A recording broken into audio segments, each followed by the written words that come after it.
RFI Convida. Maria Emília Alencar. RFI convida hoje Alexandre Camargo. Alexandre é professor da Universidade Cândido Mendes do Rio, ele é sociólogo, historiador e um especialista sobre censos demográficos e estatísticas públicas. Alexandre, é um prazer então te receber aqui na RFI hoje.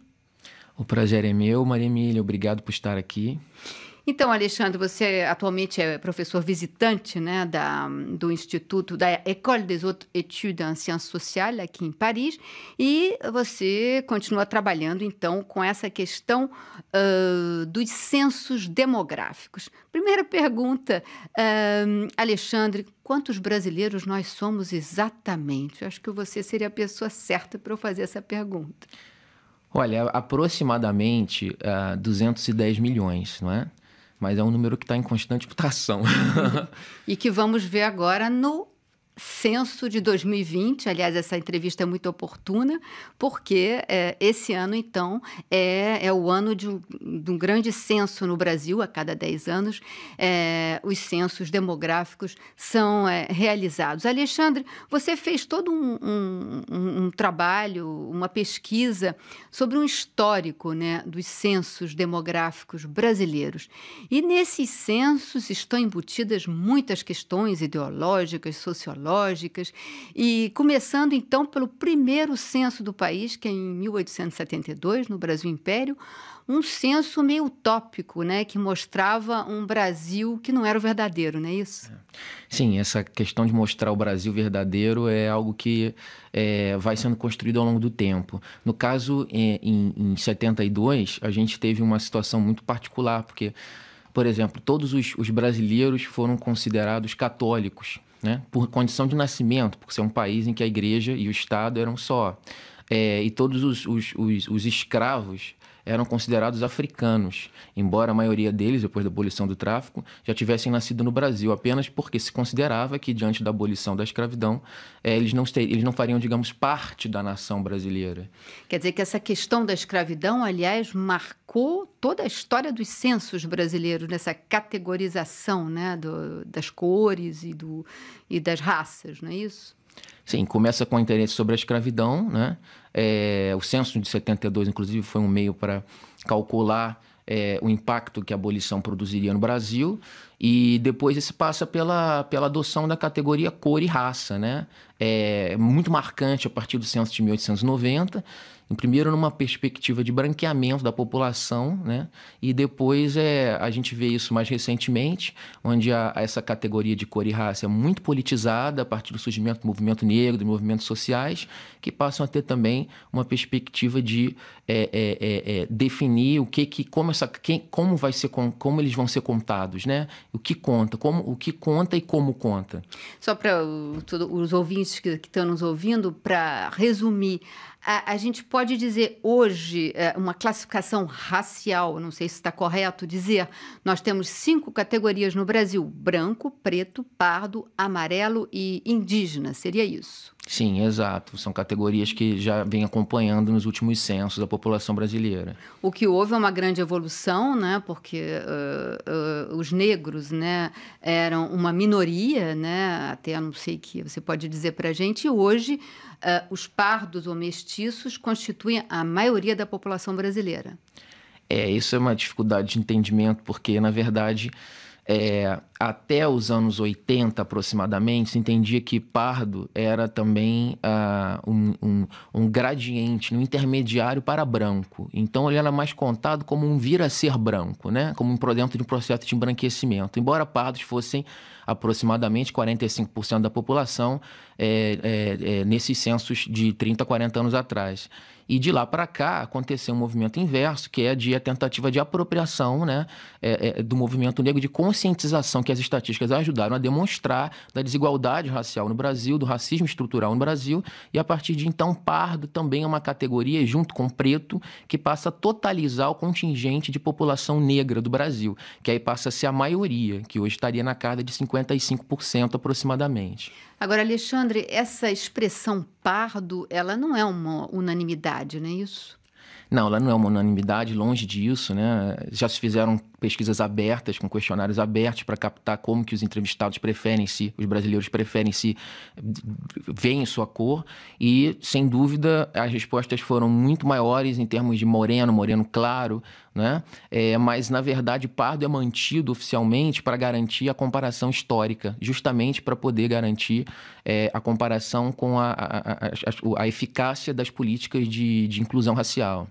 E no histórico de todos os censos no Brasil, de 1872 a 2010, né, que foi o último, a questão racial ela foi objeto de omissões, né, ou de manipulações, não é isso? Sim. É uma questão polêmica nos censos. Muito. É uma polêmica, assim. Ela, por exemplo, ela não foi contada no censo de 20, que era o auge das ideias da eugenia no Brasil, né? Quando na era Vargas. E depois na era Vargas, no censo de 40 também. Aí ela foi retirada por pressão do chefe do Departamento de Propaganda e Imprensa, Lorival Fontes, para que a população aparecesse mais branca diante da conjuntura de guerra e do nazismo. Aliás, foi para isso, inclusive, que a política de imigração europeia, né, de atrair os europeus para o Brasil, vem um pouco dessa ideia de embranquecimento da população, né? Inicialmente com o projeto de imigração, né? Uhum. O tipo de imigração europeia que foi selecionado, mas depois, inclusive, com a ideia de que nós somos não só embranquecidos fisicamente, mas culturalmente, né? Uhum. E chegando, então, ao censo de 2020, né? Há algumas polêmicas sobre o governo Bolsonaro, deu algumas declarações dizendo que vai reduzir o número de funcionários, porque o censo custa caro, não é isso? É um orçamento importante.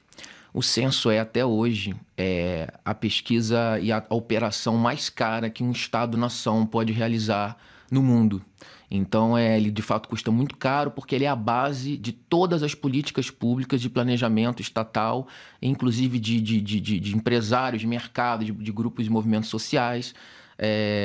Daí a sua centralidade realmente para a população e para a vida social e para o Estado. Então, você tem uma ideia do orçamento para fazer esse censo? O orçamento estava previsto aos moldes projetados de 2010 para 3 bilhões e 100 milhões de reais e foi reduzido para 2 bilhões e 300 milhões de reais, uma redução de cerca de 25%, né, do orçamento que deveria estar esperado para ser destinado à realização do censo 2020. Fala-se que governos considerados autoritários, que poderia ser o caso do governo Bolsonaro, segundo certas considerações políticas, ele poderia manipular, escolhendo as perguntas ou omitindo algumas perguntas. Parece que na época da ditadura, não estou dizendo que é a mesma coisa, mas na época da ditadura houve uma omissão em relação aos quesitos de cor. Sim, foi feita essa omissão, a gente até se referiu aqui a ela, foi expressa via governo, mas no caso de hoje é um pouco diferente, porque a sociedade brasileira realmente é um contexto de redemocratização, a vigilância em torno do que se faz com o censo, né, do que entra, do que sai, do que é contado não é muito maior, e as controvérsias em função disso também. Então, há um corte que é orçamentário, mas o que existe hoje, e não é só no Brasil, é um movimento de desconfiança, de ceticismo em relação, desacreditação em relação às estatísticas e aos resultados do censo, né? Então, por exemplo, Bolsonaro deu várias declarações de que gostaria de fazer com que o IBGE integrasse na estatística de emprego do Brasil as ocupações informais, que o IBGE conta de maneira separada, justamente porque são pesquisas com finalidade diferente para monitorar a condição do emprego no Brasil. Então, todo o trabalho informal seria considerado como parte do mesmo conceito de emprego, segundo gostaria o presidente. E a resistência técnica é muito grande em relação a isso. Ou seja, pode haver uma tentação de, como no Brasil Império, mostrar uma imagem de um Brasil utópico e idílico. Sim, um Brasil idílico, uma manipulação da imagem que os números podem produzir, né? No caso de que não existe precarização do trabalho no Brasil e de que na realidade a condição, o governo é eficiente, é eficaz. Ok. Muito obrigada por todas essas informações. Foi um prazer, então, te receber. Alexandre Camargo, professor da Universidade Cândido Mendes, no Rio de Janeiro, e convidado aqui de uma grande instituição francesa e especialista em censos demográficos. Muito obrigado, Maria Emília.